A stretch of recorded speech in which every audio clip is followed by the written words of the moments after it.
Hello friends, good morning and I welcome you all in my channel HS preparation with Pradeep. और friends, मैं आज आपके लिए लेके आया हूं 6 जून 2021 के जो समाचार पत्र हैं, जो भी न्यूज़पेपर हैं, उसके जो एनालिसिस होता है, जितने भी न्यूज़ जो करंट अफेयर्स बना रहे हैं आज के, उसका मैं आज आपके सामने विश्लेषण करूँगा। तो let us start with newspaper. ठीक है, तो न्यूज़पेपर का जो मैं जनरली जो बताता हूँ आपको, वो द हिंदू, इंडियन एक्सप्रेस और दिव्य हिमाचल से है। ठीक है, तो फ्रेंड्स, तो आइए स्टार्ट करते हैं जो आज का है न्यूज़पेपर्स का। तो फ्रेंड्स, जो पहला जो न्यूज़ है, मैं दिव्य हिमाचल स्टार्ट करता हूँ। उसमें जो पहला न्यूज़ है वो है, प्रदेश में जीवन रक्षक बनी जीवन धारा मोबाइल यूनिट। फ्रेंड्स, जो जीवन धारा स्कीम है, ये आपसे जो किसी भी एग्ज़ाम में पूछा जा सकता है कि जीवन धारा स्कीम क्या है। ठीक है, तो इसको फ्रेंड्स आपने याद रखना है कि जीवन धारा जो है, ये एक जो योजना है जिसके तहत जो है जितने भी जो दुर्गम क्षेत्र में लोगों को उनके घर द्वार पर स्वास्थ्य देखभाल सेवाएं प्रदान करने के उद्देश्य से जीवन धारा योजना चलाई जा रही है। ठीक है, तो जीवन धारा योजना क्या है? प्रदेश में दुर्गम क्षेत्रों के लोगों को उनके घर द्वार पर स्वास्थ्य देखभाल सेवाएं प्रदान करने के लिए उद्देश्य से जीवन धारा योजना चलाई जा रही है हिमाचल प्रदेश सरकार द्वारा। प्रदेश में जीवन धारा मोबाइल हेल्थ तथा वेलनेस सेंटर के तहत 10 मेडिकल मोबाइल यूनिट्स ऐसे क्षेत्रों में कार्य कर रहे हैं। इसमें बीपी, मधुमेह, विभिन्न कैंसर सहित अन्य बीमारियों से संबंधित विभिन्न जांच की जा रही है। ठीक है, तो ये जो है इसका एक स्कीम का पूरा आउटलाइन है। तो आपसे एग्ज़ाम में पूछा जा सकता है कि जीवन धारा स्कीम जो है किससे संबंधित है। तो आपने लिखना है कि प्रदेश के दुर्गम स्थानों में लोगों को उनके घर द्वार पर स्वास्थ्य देखभाल सेवाएं प्रदान करने के लिए। ठीक है फ्रेंड्स, और उसके बाद एक और आई हुई है न्यूज़, ये जो है पर्यावरण संरक्षण में हिमाचल अग्रणी। ठीक है, तो इसमें बताया है कि जो हिमाचल में जो कल आपको बताया कि पिछले कल जो 5 मई 2021 को ये जो था पर्यावरण दिवस था, तो उसमें 5 जून 2021 को, तो उसके रिलेटेड जो एक स्टेटमेंट आई हुई है कि किस तरह जो हिमाचल प्रदेश जो है पर्यावरण संरक्षण में अपना जो है योगदान दे रहा है। तो इसमें लिखा है कि प्रदेश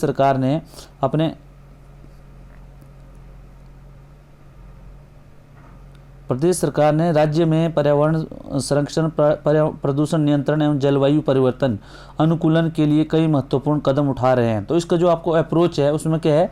पर्यावरण संरक्षण है, उसके प्रदूषण नियंत्रण है और जलवायु परिवर्तन अनुकूलन। ठीक है, तो ये जो है 3 इसकी अप्रोचेज हैं के लिए कई महत्वपूर्ण कदम उठा रहे हैं। क्या क्या कदम उठा रहे हैं? पर्यावरण संरक्षण के लिए दृष्टिगत प्रदेश देश का अग्रणी राज्य है।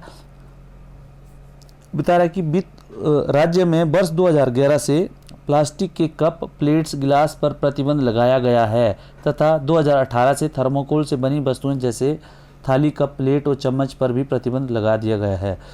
तो ये जो है ये बता रहे हैं।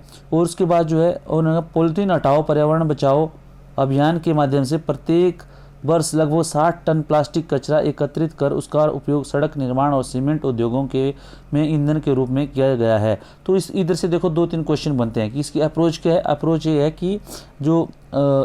है कि प्रदेश सरकार क्या करती है? पर्यावरण संरक्षण, प्रदूषण नियंत्रण और जलवायु परिवर्तन अनुकूलन के लिए ये काम करती है। उसमें क्या है बता रहा है कि 2011 से जो भी प्लास्टिक के कप और प्लेट्स जो है वो बंद कर दिया, 2018 से आपके थर्मोकोल से बनी जो प्लेट्स रहती थी वो बंद कर दी है। और उसके बाद जो है प्लास्टिक हटाओ, पॉलीथीन हटाओ और पर्यावरण बचाओ अभियान के माध्यम से जितने भी प्लास्टिक जनरेट होते हैं उससे जो है 60 टन प्लास्टिक कचरा एकत्रित कर उसको क्या करते हैं, आपको जो है उसका उपयोग सड़क निर्माण और सीमेंट उद्योगों में ईंधन के रूप में किया गया है। ठीक है, तो इसमें 190 किलोमीटर तक प्लास्टिक की सड़कें बनाई गई है। इसके अंतर्गत अब तक 1,35,600 किलो प्लास्टिक खरीदा गया है। ठीक है, तो ये आपको बता सकते हैं उसमें। ठीक है फ्रेंड्स,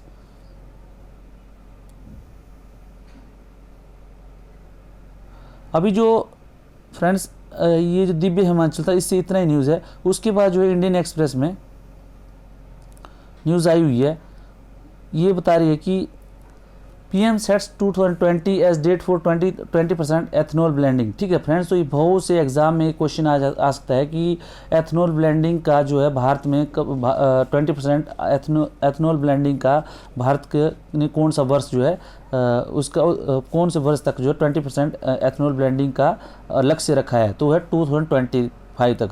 अब एथनॉल क्या होता है? एथनॉल का जो फार्मूला है फ्रेंड्स ये है C2H5OH, ठीक है। तो एथेनॉल का जो फॉर्मूला है वो दैट इज C2H5OH, और ये इसको किसके साथ करते हैं, पेट्रोल के साथ ब्लेंड करते हैं। फ्रेंड्स जो भी अभी आपको पता है कि जैसे एनवायरनमेंट के प्रति जो बहुत सारी जो है अवेयरनेस चल रही है, और इसके द्वारा जो किस तरह जो है इसको क्लाइमेट चेंज को डिग्रेडेशन होने से बचाना है, उसके लिए जो बहुत से एफर्ट्स जो चल रहे हैं, उसके लिए जो है ये एथेनॉल ब्लेंडिंग जो है एक इसका भी एक तरीका है, ठीक है। तो उससे कैसे, मतलब जो this is one type of tool to control the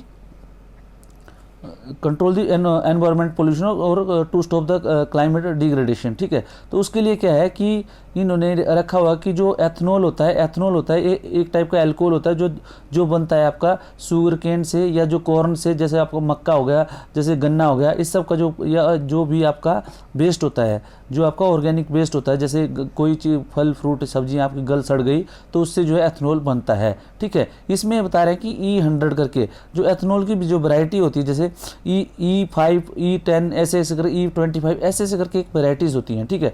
E100 में जो है पूरा जो है अभी जो कुछ कंट्रीज़ में जो जैसे यूरोपियन कंट्री है वहाँ पे E85 यूज़ हो रहा है, ठीक है। ब्राज़ील में ये जो है E100 करके जो है ये यूज़ हो रहा है, ठीक है।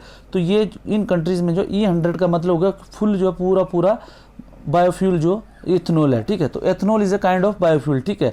और ये जो होता है कि आपको गाड़ियों में इसको डाल के जो है आप जो है पेट्रोल की जगह डाल के इसका यूज़ कर सकते हैं, या कई जगह क्या होता है कि पेट्रोल की क्वांटिटी जैसे कुछ इसको मिक्स किया जाता है, उसको तो ब्लेंडिंग बोलते हैं, ठीक है। तो 20% एथेनॉल ब्लेंडिंग, मतलब अभी क्या होगा कि कुछ जो 20% जो है उसमें एथेनॉल जो है मिक्स किया जाएगा पेट्रोल में, ठीक है। पेट्रोल की कोई है तो उसके लिए क्या है, जो इंजन्स वगैरह में आपको चेंजेस करने पड़ते हैं, तो ये सब जो है इसके लिए टारगेट रखा गया है 2025 तक से ये सब जो है चीज़ें चलेंगी, ठीक है। गाड़ियों का जो इंजन वगैरह चेंज करने हैं, या उसके अंदर जो अगर आपको एथेनॉल के जो प्लांट्स है कहाँ लगने हैं, कैसे लगने हैं, जो पेट्रोल पंप्स है वहाँ पे कैसे सप्लाई करना है, ये सब चीज़ें जो है 2025 तक हो जाएगी, ठीक है। उससे क्या होगा कि हमारा जो कार्बन एमिशन है, जो हमारे जिससे जो फ्यूल से जो पेट्रोल और डीजल के जो जलने से जो एनवायरनमेंट का पोल्यूशन होता है वो कम हो जाएगा, ठीक है फ्रेंड्स। तो पहले जो इसका टारगेट था 2030 तक था, लेकिन अभी जो है इसको जल्दी से जल्दी करने के लिए अभी जो 5 वर्ष पहले करके 2025 तक इसको रखा गया है, ठीक है। तो ये एक इम्पोर्टेंट न्यूज़ है। अभी जो है Putin India China can solve own issue need no extra regional power, ठीक है। ये जो है रशियन प्रेसिडेंट है उनका, एक व्लादिमीर पुतिन, उनका स्टेटमेंट आया हुआ है कि India China can solve own issue need no extra regional powers. इसमें आपको पता है जो इंटरनेशनल रिलेशन से रिलेटेड है, जो पुतिन ने बोला हुआ है कि इंडिया चाइना जो है they are capable of solving their, आपको पता है कि चाइना हमारा नेबर है, तो नेचुरल नेबर्स के साथ जो है कुछ ना कुछ इश्यूज चलते रहते हैं, चाहे आप किसी भी स्तर पे ले लो। तो यहीं पे भी पुतिन का ये कहना है कि इंडिया चाइना जो आपस में नेबर है और उनके आपस में इश्यूज होना जो है स्वाभाविक है, ठीक है। और ये जो आप कोर्ट भी कर सकते कहीं ऐसे में, ठीक है। लेकिन जो इंडिया और चाइना जो है इतने जो वहाँ की जो लीडरशिप है, प्राइम मिनिस्टर मोदी जी और चाइना के जो प्रेसिडेंट जी जिनपिंग जी, वहाँ ये दोनों जो है दे आर कैपेबल और पॉजिटिव है, और आपस में जितने भी सोल्यूशन है, जो भी इश्यूज हैं उनको सोल्व कर सकते हैं, ठीक है। और उनका ये है कि ये बोल रहे हैं कि जो किसी को फ्रेंड बनाने के चक्कर में किसी फ्रेंड को जो है हटा नहीं सकते, जैसे कि मान लो जैसे, और ये बोल रहे हैं क्वाड्रिलेटरल, आपको पता है कि एक अरेंजमेंट है जो 4 कंट्री है, जैसे इंडिया, US, जापान और ऑस्ट्रेलिया, इन चारों की एक जो आपस में अलाइंस है। और ये जो है ये जो इंडो पैसिफिक रीजन जो है आपका, इंडो पैसिफिक रीजन में आपको जो चाइना का जो बढ़ता प्रभाव है उसको रोकने के लिए अलाइंस जो है बनाई गई है, और चाइना इसको अपने अगेंस्ट मानता है कि इंडो पैसिफिक में उसकी जो दबदबा है उसको कम करने के लिए भाई ये अलाइंस बना रही है। इसलिए जो है थोड़ा इंडिया से इंडिया से थोड़ा सा इसको वार्न करता है बार बार इंडिया को, ठीक है। तो उसी में जो है पुतिन भी यही बोलते हैं कि इसको जो किसी को भी रीजनल जो इश्यूज हैं आपस में सॉर्ट आउट करने के लिए तीसरी पावर्स को नहीं बुलाना चाहिए, ये जो है इनका मेन कंसर्न है।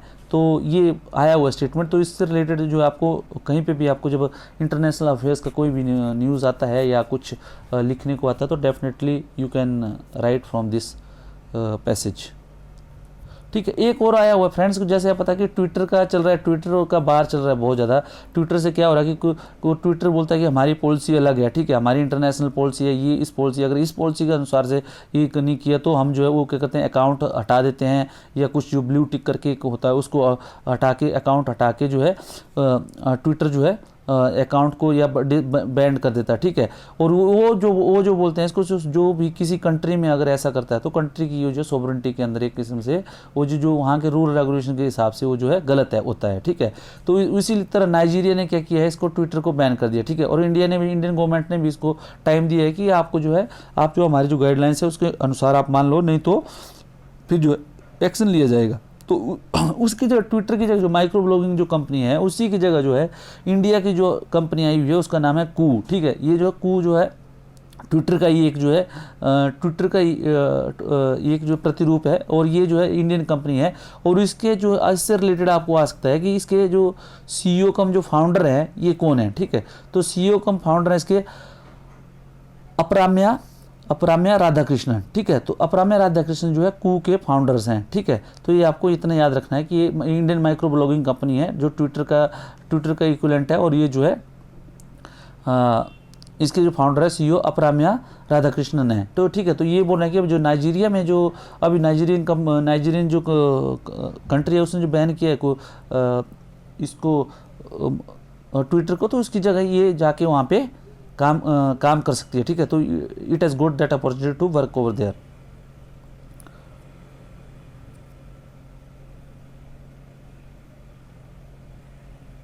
फ्रेंड्स, और एक और न्यूज़ आई हुई है आज, जो G7 nation agrees on uniform minimum corporate tax. Friend, corporate tax होता है कि कोई भी कंपनी अगर फॉर्म होती है तो उसके ऊपर जो जिस कंट्री में फॉर्म होती है उसके ऊपर जो है एक टैक्स लगता है, ठीक है। जिस तरह जैसे वैट है उस तरह सेल्स टैक्स होता है, ठीक है, उस तरह जो GST होता है, तो उसी तरह कॉर्पोरेशन टैक्स होता है जो कंपनीज के ऊपर, जो भी कोई कंपनी फॉर्म होती है उसके ऊपर लगता है। और इट इज़ अराउंड जो है 20 या 20 पहले जो 25 था, अभी जो 20% के करीब है, ठीक है। तो इसमें क्या है कि अलग अलग कंट्रीज़ की अलग अलग जो पॉलिसीज है इसको लगाने के लिए। लेकिन इससे क्या हो रहा था कि जैसे कुछ कंपनी ऐसे कर रही थी, जैसे जो मल्टीनेशनल कंपनी लाइक अमेजन हो गया, फेसबुक हो गया, ये सब जो भी, या दूसरी कंपनीज है, गूगल्स हो गया, माइक्रोसॉफ्ट हो गया, ये सब कंपनीज क्या करती थी, इसका जो है ये किसी भी कंपनी में मान लो जैसे किसी भी कंट्री में ज़्यादा टैक्स है तो उसको क्या करते थे, उसको टैक्स को कॉर्पोरेशन टैक्स से बचने के लिए ये लोग जो है अलग अलग टूल्स होते थे उनके पास, तो उसको बोलते हैं base erosion and profit shifting, ठीक है, BEPS बोलते हैं उसको, ठीक है, base erosion and profit shifting, ठीक है। तो इसको बोलते हैं BEPS, ठीक है, base erosion and profit shifting. ये क्या करते थे कि जैसे इनके पास कुछ ऐसे टूल्स होते हैं कि ये क्या करेंगे कि जैसे अपना जो है, या तो जैसे मान लो इंटरनेट है, कोई जैसे डिजिटल कंपनी है, कुछ भी है, तो इंटरनेट जो IP एड्रेस है इस तरह ये मैनिपुलेट करती हैं कि जो जिस भी कंट्री में कुछ ऐसे टैक्स हेवन बोलते हैं, टैक्स हेवन कुछ ऐसी कंट्रीज हैं जहाँ पे टैक्स अराउंड बहुत ही कम है, जैसे 2%, 3%, 0%। उसमें क्या है, जैसे लग्जमबर्ग हो गया, ठीक है, या जैसे ये सिंगापुर हो गया, हांगकांग हो गया, ये ऐसी कंट्रीज है जहाँ पे जो है बिल्कुल ही टैक्स जो बहुत ही कम है, ठीक है। तो ये क्या कंपनी क्या करती थी, अपने जो है अपना ये इस तरह IP एड्रेस को इस तरह मैनिपुलेट करेंगे कि जो है ये शो करें कि वहाँ पे जो है कंपनी फॉर्म हो रही है और वहीं पे टैक्स जो है वहाँ पे करती थी, ठीक है। तो उससे क्या, जैसे इंडिया में मान लो, तो इंडिया में जो बहुत सारा टैक्स बचा लेती, उससे क्या होता है कि जो जेन्यून होता है उससे क्या है कि जेन्यून टैक्स जो होता है उससे जो रिवेन्यू लॉस होता है किसी भी कंट्री को, लाइक इंडिया को बहुत सारा इसमें बता रहा है इन्होंने कि इसकी वजह से जो है इंडिया को जो 10.3 बिलियन UK पाउंड, ठीक है, ब्रिटिश पाउंड जो है, इसका जो है 10.3 ब्रिटिश पाउंड जो है 10.3 बिलियन ब्रिटिश पाउंड इंडिया को जो है हर साल नुकसान हो रहा है इसकी वजह से, टैक्स इरोजन की वजह से, या इसकी वजह से, जैसे मतलब टैक्स की जो कॉर्पोरेट टैक्स के जो बेस BEPS वगैरह की वजह से, ठीक है। तो उसको डील करने के लिए जो काफ़ी 9-10 सालों से मुहिम चलाई हुई है, G7 करके कंट्रीज़ हैं उन्होंने चलाई हुई है, और OECD करके है, OECD ने भी एक ग्रुप है, ये भी जो नॉन गवर्नमेंट ऑर्गेनाइजेशन है, ठीक है, ये जो है organization for economic cooperation development बोलते हैं इसको, ठीक है। तो इसका जो है इसने एक मुहिम चलाई हुई है कि जो है ये कि चाहे कंपनी कोई भी हो, किसी भी कंट्री में हो, सब कंट्रियों का, जितनी भी कंट्रीज़ हैं सब में जो है मिनिमम टैक्स रेट होना चाहिए एंड दैट शुड बी 15%। वो 15% से ऊपर नहीं होना चाहिए, ठीक है। तो ये बोल रहे हैं 15% होना चाहिए। अभी इसमें क्या है कि इसमें अभी एग्री हो गया, ये सभी G7 कंट्रीज़ एग्री हो गई है, और इनके बाद जो अभी जो G20 जो कंट्री डेवलपिंग कंट्री है उनको सबसे ज़्यादा लॉस हो रहा था, इससे वो भी एग्री हो गई हैं। और OECD जो है ये 140 कंट्रीज़ के लिए, जो कंट्री के अंदर जो है इसकी नेगोशिएट कर रहा है, ठीक है, कि ये सब कंट्री जो आपस में मान जाए। उससे क्या होगा, फिर जो है जो गवर्नमेंट्स के जो रिवेन्यू है जनरली वो जो बढ़ जाएंगे, और उससे क्या होगा कि जो रिवेन्यू का जो है उसको जो अच्छी स्कीम्स में लगा सकते हैं, जैसे गवर्नमेंट स्कीम्स में जो भी है, जो उससे क्या होगा कि जो डेवलपिंग जो वर्ल्ड है वो जो जल्दी जल्दी डेवलप हो जाएगा। क्योंकि आप देख रहे हैं कि कल आपको मैं बता रहा था कि जो हींग की खेती है उसमें कितना जो $मिलियन हैं वो जो है इंडिया के जो है बाहर जाते हैं अफगानिस्तान में, ठीक है। और उसी तरह देखो अब 10.3 ब्रिटिश पाउंड जो है 10.3 बिलियन ब्रिटिश पाउंड जो है इसमें जा रहे हैं, जो इसमें एनुअल लॉस में जा रहे हैं, इसकी वजह से ग्लोबल टैक्स एब्यूज़ की वजह से, ठीक है। क्योंकि जिस तरह कंपनी जो मैनिपुलेट करती हैं टैक्स अपना, तो उस सब से बचने के लिए जो ये मिनिमम टैक्स जो है ये एक फ्रेमवर्क है। अभी आप बोलो कि अभी तो इंडिया में तो 20% है, तो फिर 15% जाएगा तो लॉस तो होगा। नहीं, लॉस नहीं होगा, क्योंकि 15% भी लेगा तो इंडिया कुछ ऐसी कंपनीज है जो अपना जो बेस है कहीं और दिखाती है, उसकी वजह से जो इंडिया को जो वो सारा पैसा वापस आ जाएगा। अपार्ट फ्रॉम उसमें ये देखा हुआ है कि 15% मिनिमम रहेगा, और उसके बाद जो भी कंट्रीज होगी वो जो अपना जो टैक्स रेट डिसाइड कर सकती है। अभी टैक्स रेट मान लो कंपनी कोई डिसाइड करेगी, तो उससे क्या होगा कि जैसे जो है अभी इंडिया जो कंज्यूमर कंट्री है, बहुत बड़ी कंज्यूमर बेस है यहाँ पे किसी भी कंपनी के लिए, तो नेचुरली जो है ये इंडिया जो है उस कंडीशन पे जो है it can bargain with other countries, ठीक है। तो ये अपना टैक्स ज़्यादा रख सकती है, कॉर्पोरेशन टैक्स। फ्रेंड्स, ये मैंने अपनी नॉलेज के हिसाब से बताया। अगर इसमें कुछ आपको लगता है कि अगर कुछ ये हुआ है तो आप जो है गूगल सर्च करिए, कुछ भी करके आप मेरे कमेंट्स कर सकते हैं, ठीक है।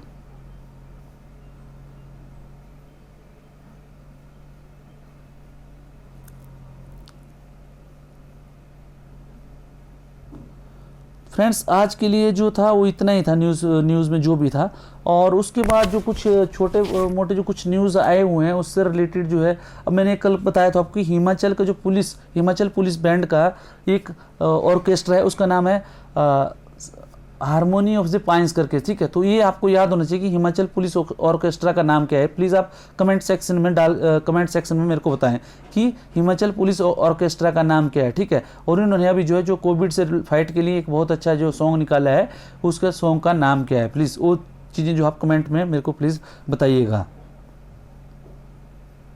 तो friends, I think this much is enough for today. जो है आज की जो न्यूज़पेपर था इसी में इतना ही। अगर कुछ छूट हो गया होगा तो I will come tomorrow with those things, ठीक है। Thank you friends.